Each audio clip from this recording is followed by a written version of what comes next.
नमस्कार दोस्तों। The greatness of a nation can be judged by the way its animals are treated. एक राष्ट्र की महानता का पता इस बात से लगाया जा सकता है कि वहाँ जानवरों को किस प्रकार से ट्रीट किया जाता है। ऐसा गांधी जी का मानना था। यह कथन सीधे सीधे एनिमल्स कंजर्वेशन की ओर इशारा करता है। Tiger is our national animal. बाघ हमारा राष्ट्रीय पशु है और आज 29 जुलाई को प्रत्येक वर्ष पूरे विश्व में इंटरनेशनल टाइगर डे के रूप में मनाया जाता है। इंटरनेशनल टाइगर डे की शुरुआत 2010 में Saint Petersburg tiger summit Russia में हुआ था।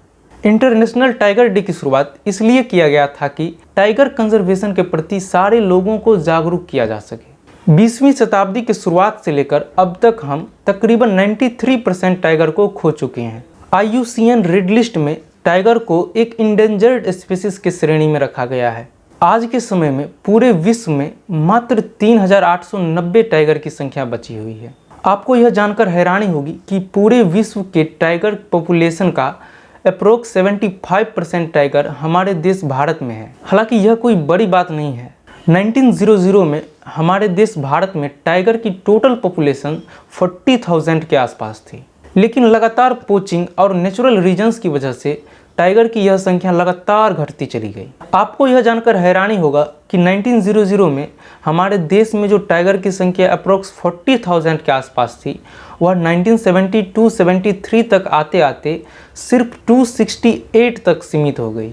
महज 70 से 80 सालों के अंदर बाघों की संख्या 40,000 से घटकर 268 तक पहुंच गई। टाइगर्स की संख्या में इतनी लॉसेस को देखते हुए इंदिरा गांधी की सरकार ने टाइगर्स को बचाने के लिए, उसको कंजर्व करने के लिए 1973 में एक प्रोग्राम लॉन्च किया जिसका नाम था प्रोजेक्ट टाइगर। इस प्रोजेक्ट टाइगर का administration national tiger conservation authority के द्वारा किया जाता है। इस प्रोजेक्ट टाइगर का मुख्य उद्देश्य टाइगर्स को उसके नेचुरल हैबिटेट्स में ही एक्सटिंक्ट होने से प्रोटेक्ट करना है। मतलब इसका मुख्य उद्देश्य टाइगर्स जिस जंगल में पहले से ही रह रहे हैं उसको उसी जंगल में विलुप्त होने से बचाना है। इसका मतलब यह एक इन सिटू कंजर्वेशन प्रोग्राम है जो कि आप लोग स्कूलों में तो ज़रूर पढ़ा होगा। यह प्रोजेक्ट टाइगर आज काफ़ी हद तक सफल होता हुआ नजर आ रहा है। इस प्रोजेक्ट टाइगर के लॉन्चिंग के समय यानी कि 1973 में टाइगर्स की जो संख्या 268 थी, वह 2019 तक बढ़ते बढ़ते 2967 तक पहुंच गया। मतलब आज के समय में हमारे देश में टाइगर्स की टोटल संख्या अप्रोक्स 3000 के आसपास है, जिसमें टाइगर की सबसे ज़्यादा संख्या मध्य प्रदेश में है। मध्य प्रदेश में टाइगर की संख्या अप्रोक्स 500 से ज़्यादा है। आज के समय में हमारे देश भारत में तकरीबन 50 टाइगर रिजर्व्स हैं, जिसमें से टाइगर्स के लिए कई बहुत ज़्यादा फेमस हैं, जैसे कि कॉर्बेट टाइगर रिजर्व। यह टाइगर रिजर्व किस स्टेट में है आप हमें कमेंट सेक्शन में बता सकते हैं। राजस्थान का रणथंभौर टाइगर रिजर्व, असम का मानस टाइगर रिजर्व, केरल का पेरियर टाइगर रिजर्व, मध्य प्रदेश का बांधवगढ़ टाइगर रिजर्व।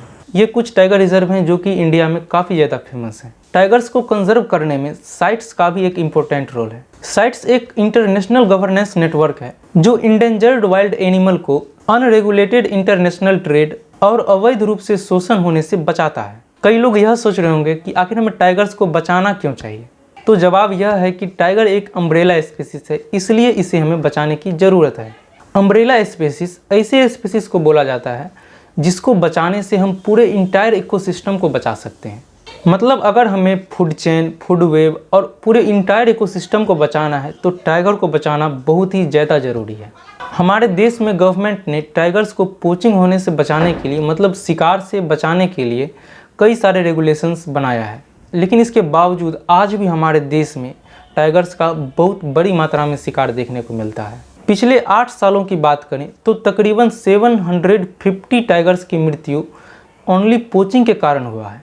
2019 में 110 बाघों की मृत्यु हुई थी, जिसमें से 1/3 बाघों की मृत्यु पोचिंग के कारण यानी कि शिकार के कारण ही हुआ था। 2020 में जब अप्रैल मई में लॉकडाउन लगा था और जब हम लोग घर में बंद थे, उस समय भी शिकारियों ने तकरीबन 88 बाघों को शिकार करके मार दिया। हालांकि इसमें कई सारे लोगों को अरेस्ट भी किया गया। तो सरकार अपने तरफ से टाइगर्स को बचाने के लिए पूरी तरह से कोशिश कर रही है। टाइगर्स को कंजर्व करने के लिए हम सबको भी अवेयर होने की ज़रूरत है और लोगों में अवेयरनेस लाने की ज़रूरत है। आज के लिए बस इतना ही। आशा करता हूँ कि आपको यह वीडियो पसंद आया होगा। धन्यवाद।